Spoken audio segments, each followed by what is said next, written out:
Kembali lagi di vlog Nari Setro Aji.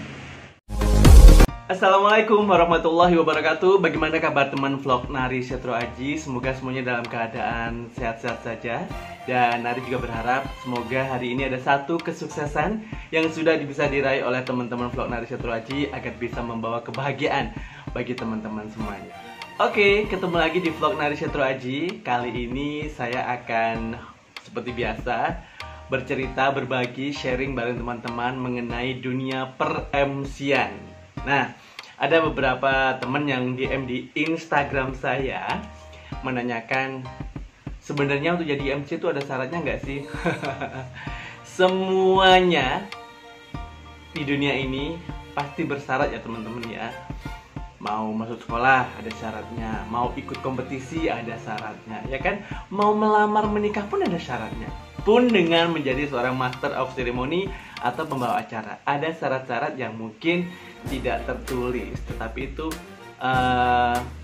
bisa digunakan referensi bagi teman-teman yang ingin mencoba dunia per-MC-an. Tapi seperti biasa, sebelum Nari bercerita atau sharing di vlog Nari Setro Aji kali ini, Nari bakal minta teman-teman untuk tetap like, komen, share video ini kalau dianggap perlu, di subscribe ya, serta bunyikan lonceng notifikasinya agar teman-teman tahu kalau ada video-video baru yang seru dari Nari Setro Aji, dan ini bisa menambah semangat Nari untuk membuat video-video lainnya untuk menghibur teman-teman. Oke, sudah siap teman-teman untuk ngobrol apa sih syaratnya menjadi seorang Master of Ceremony? Teman-teman vlog Nari Setro Aji, menjadi seorang Master of Ceremony atau pembawa acara itu akan menjadi pusat perhatian publik atau audiens ya, ketika kita memandu sebuah acara atau membawakan sebuah acara. Secara biasanya seorang Master of Ceremony itu yang membuka sebuah acara dan mengawal yang akan ada terus selama acara itu sampai acara berakhir. Dan di situ pula publik atau audiens akan dengan mudah menilai kita nih sebagai seorang Master of Ceremony dari apa yang mereka lihat. Misalnya penampilan kita, kemudian bahasa tubuh, tata busana atau pakaian yang kita kenakan, kemudian juga make up, cara berinteraksi kita dengan mereka, dan dari apa yang mereka dengar. Misalnya tata bahasa kita nih teman-teman, kemudian pengucapan kata dan kalimat serta pengetahuan yang kita miliki. Nah, teman-teman vlog Nari Setro Aji, sekarang saya ingin mengajak teman-teman untuk membayangkan, misalnya ketika kita menjadi seorang MC sedang membawakan acara, kita lupa dan gagap, atau pakaian yang kita kenakan tidak sesuai dengan format acara. Mungkin juga waktu kita berinteraksi dengan salah seorang tokoh di atas panggung itu tidak nyambung, alias pengetahuan kita terhadap topik yang kita bicarakan itu sangat minim. Aduh, bisa dibayangkan bagaimana malunya kita ya kan? Acara kita juga bakal berantakan, dan tentunya kita akan menjadi bahan cibiran atau tertawaan dari audiens. Nah, untuk menghindari hal-hal seperti itu, Nari bakal bagikan syarat-syarat menjadi seorang Master of Ceremony yang mungkin bisa menjadi referensi buat teman-teman yang pingin sekali menjadi seorang MC. Baik teman-teman, yang pertama dirikanlah bukan ya. Yang pertama adalah kepercayaan diri. Seperti di video-video sebelumnya, Nari sering bahas sekali mengenai kepercayaan diri, karena kepercayaan diri itu sangat mutlak dibutuhkan oleh seorang Master of Ceremony. Karena kita sebagai MC harus berhadapan dengan publik, baik dalam event yang besar maupun event yang kecil, resmi atau tidak, bahkan saat off air maupun on air. Kepercayaan diri ini membantu kita teman-teman sebagai MC untuk menguasai panggung dan audiens, serta memudahkan kita berinteraksi dan mengatur jalannya acara. Jadi sebagai seorang MC harus percaya diri, tetapi tidak boleh overconfident. Itu juga berbahaya. Yang kedua, teman-teman vlog Nari Setro Aji, adalah kemampuan manajemen. Waduh, menjadi seorang MC aja harus mengetahui manajemen ya, kayak kerja di kantoran. Aduh, bukan begitu maksudnya teman-teman. Sebagai seorang MC yang baik, itu harus memiliki kemampuan untuk memandu atau membawakan acara. Dan tidak hanya sekedar terima job, datang, dan cuap-cuap aja. MC itu teman-teman harus bisa mengetahui dengan detail apa acaranya, kemudian lokasinya seperti apa, siapa saja yang akan diundang, terus siapa saja tokoh atau pejabat yang akan hadir, siapa audiennya, itu yang paling utama juga sih. Dan seperti apa rundown acara dari panitia atau penyelenggaranya. MC itu harus ikut di dalam beberapa briefing. Biasanya sebelum hari H kita bakal ada meeting. Seorang MC yang profesional itu harus mampu melakukan riset, ya, meskipun sederhana dan kecil-kecilan sih, terhadap tokoh, kemudian topik, produk, dan hal-hal yang terkait dengan acara yang akan dipandunya. Kemudian di atas panggung, seorang master of ceremony atau pembawa acara, teman-teman, itu harus mampu mengatur jalannya acara dari mulai pembukaan sampai penutupan acara dengan berpatokan pada rundown yang sudah ada dari atau disediakan oleh panitia. Dan kemudian Master of Ceremony juga harus mengatur tertibnya acara dan menghantarkan acara dengan baik kepada audiens. Makanya ilmu memanagenya seorang MC harus juga punya, teman-teman. Terus yang selanjutnya, seorang Master of Ceremony, teman-teman, itu harus pandai beradaptasi. Layaknya bunglon ya, harus bisa berubah-ubah mengikuti keadaan yang terjadi. Karena apa? Karena seorang Master of Ceremony harus bisa beradaptasi dengan lingkungan tempat dia melakukan tugasnya sebagai MC. Bukan hanya cukup sebatas panggung ya, tetapi paling enggak kita juga harus bisa beradaptasi dengan setiap detail yang ada di lingkungan itu. Misalnya nih, audiens yang hadir, kemudian jenis acara, formal atau enggak, santai atau bagaimana, kita harus bisa beradaptasi.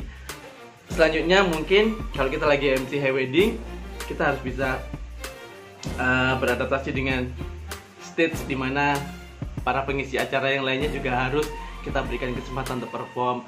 Ketika kita harus sounding tamu-tamu penting, itu kita harus cepat tanggap atau mengikuti situasi yang terjadi pada saat itu, teman-teman. Dan tidak hanya itu aja sih, kita juga harus bisa beradaptasi dengan lokasi. Misalnya kita berada di tempat yang terbuka, outdoor, atau di dalam ruangan ya. Ada juga apakah event ini skala besar atau skala sedang, skala kecil. Kita harus bisa beradaptasi, teman-teman. Yang tidak kalah pentingnya adalah kita juga harus beradaptasi dengan pendukung acara atau pengisi acara. Karena ini merupakan tim kita. Walaupun kita masing-masing punya porsinya sebagai MC, sebagai penyanyi, sebagai pemain musik, tapi kita adalah satu kesatuan. Dan klien nggak mau tahu apapun yang terjadi, mereka yang penting hasil akhirnya memuaskan. Oke, setelah bisa beradaptasi dengan lingkungan, yang keempat adalah seorang Master of Ceremony, teman-teman, harus mempunyai etika yang baik. Bacanya attitude ya. Etika pada saat bertugas. Jadi yang pertama itu ya, etika saat bertugas itu MC harus paham betul untuk menjaga perilaku dan sopan santunnya, baik dalam bentuk lisan maupun bahasa tubuh ketika memandu sebuah acara. Yang kedua adalah etika off duty. Nah, ini agak sulit, teman-teman, karena kalau kita menjadi seorang MC, apalagi sudah ada banyak mengenal ya, kita tuh ibaratnya adalah seorang public figure. Apapun yang dilakukan oleh seorang Master of Ceremony atau pembawa acara alias MC, termasuk tingkah laku dalam kehidupan pribadinya, akan menjadi perhatian orang banyak. Jadi kita harus lebih ekstra hati-hati bersikap, bertingkah, berkata ketika di luar tugas sebagai seorang MC. Kalau misalnya belum terkenal nih, mungkin akan menjadi perhatian kawan-kawannya aja, keluarganya dan kolega atau pihak yang biasa kerjasama dengan kita. Tapi kalau sudah terkenal atau menjadi public figure, misalnya seperti MC sohor yang biasa muncul di TV itu, aduh, tingkah laku atau apapun yang dilakukan di luar jobnya atau di kehidupan pribadinya bakal menjadi perhatian orang banyak. Nah, kepribadian dan tingkah laku ini, teman-teman, ternyata sangat berpengaruh besar sekali. Karena kalau misalnya kita melakukan hal yang kurang baik, otomatis nih nilai jual kita sebagai seorang MC bakal turun dengan sangat cepat. Artinya banyak klien yang sudah nggak mau lagi memakai jasa kita. Tapi kalau kita di luar tugas sebagai MC punya attitude yang baik, kemudian kita selalu bersikap ramah, humble sama orang, itu akan jadi nilai poin tersendiri untuk orang akan selalu menggunakan jasa kita sebagai seorang Master of Ceremony atau pembawa acara. Next adalah kemampuan mengolah suara yang baik. Di video kali ini saya tidak akan bahas detail mengenai kemampuan mengolah suara yang baik, teman-teman. Nanti bakal saya bikinkan video tersendiri mengenai topik ini.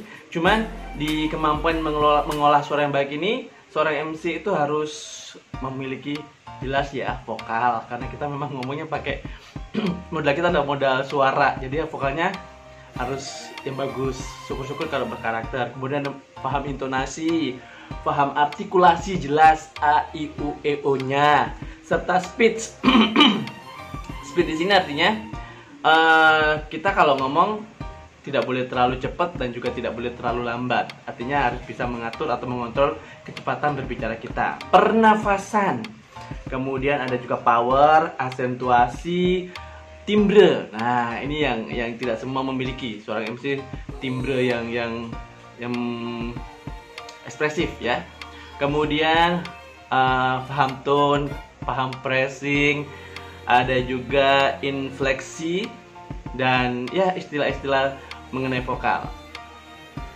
Nanti saya bikinkan video tersendiri. Tapi kemampuan mengolah suara yang baik adalah termasuk salah satu syarat menjadi seorang Master of Ceremony.